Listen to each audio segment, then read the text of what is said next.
Alcalá Ruiz, del Grupo Parlamentario del Partido Revolucionario Institucional, para hablar a favor.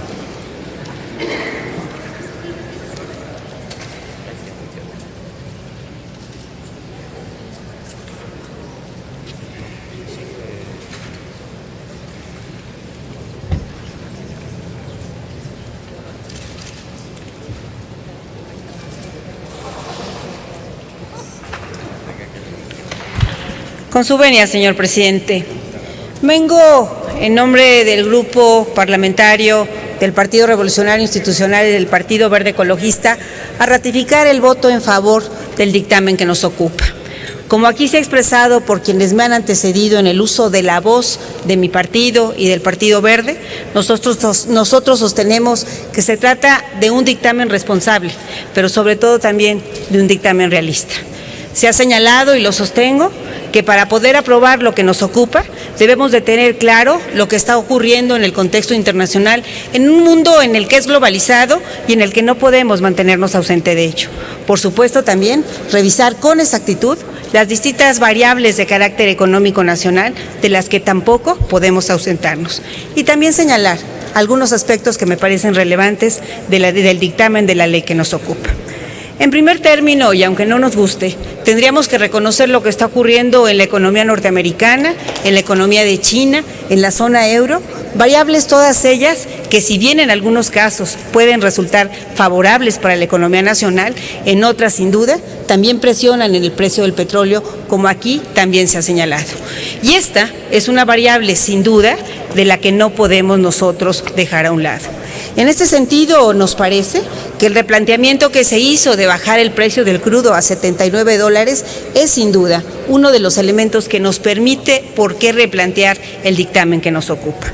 Por otro lado, aquí también he escuchado cuando se ha señalado de dónde va a venir el crecimiento del 3.7% al que hace alusión el dictamen. A nosotros nos parece que este es aceptable y puede ser realista también al analizar diversas variables que existen en los últimos meses del comportamiento nacional. Tan solo algunas de ellas. Por ejemplo, en el caso del empleo, hemos empezado a observar un incremento mensual desde septiembre de alrededor de 156.432 personas, el cual representa un incremento mensual más alto desde 2007. Del mismo modo, por ejemplo, en el caso de la inversión fija bruta, a partir de julio se ha tenido un crecimiento anual del 3.1%, que representa el mayor desde el año del 2013. También, por ejemplo, en variables como la inversión en maquinaria y equipo, hemos empezado a observar un aumento de alrededor del 4 o 3% anual, o en el caso de la construcción, un sector que nos mantenía sumamente preocupados cuando discutimos esta ley el año pasado, ha empezado a registrar crecimientos de alrededor del 2.4% anual.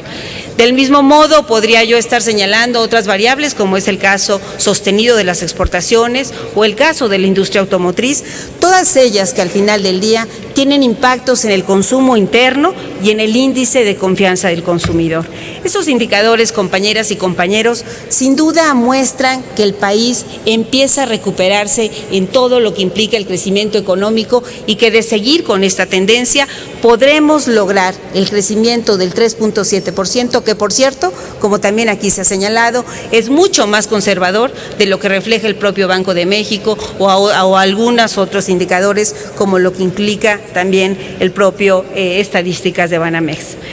Sin duda, estos elementos nos hacen pensar que el dictamen que nos ocupa, en donde evidentemente estamos buscando cómo aportarán los mexicanos, pero que no puede desprenderse de cómo tendrá que gastar y gastar de manera eficiente. De eso estamos conscientes y no nos aportamos el propio gobierno nacional. En este sentido, y no quiero dejar de mencionar algunos otros aspectos de la ley que parecen inadvertidos y que al ver, por ejemplo, a mi compañera, la senadora Torres Peinberg, sin duda coincido en sus inquietudes de cómo lograr que muchos de los temas, de los impuestos, por ejemplo, de bebidas saborizantes, puedan tener este destino de manera equivalente a lo que implica no solamente el tema de los bebederos escolares, que este año nos ha dejado la experiencia de que no era solamente por ahí la solución, sino que tendríamos que buscar cómo ampliar la cobertura de agua potable, cómo lograr impulsar programas de prevención y atención, lo mismo en desnutrición que en obesidad, dos extremos de la cadena que sin duda nos preocupan.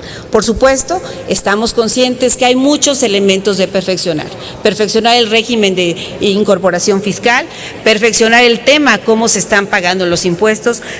perfeccionar muchos de los estímulos que ya aquí se están señalando, entre ellos, por ejemplo, reconocer lo que implica el hecho de las personas con discapacidad motriz. Estos, entre otros, son elementos que a lo largo de la discusión de esta tarde mi grupo parlamentario seguirá sosteniendo y que nos hacen pensar que, como en otros años, en otros momentos de otros gobiernos, tenemos que asumir con responsabilidad, con confianza, pensando en cómo avanzar para el desarrollo de ese país. Es cuanto, señor presidente. Gracias, senadora Alcalá.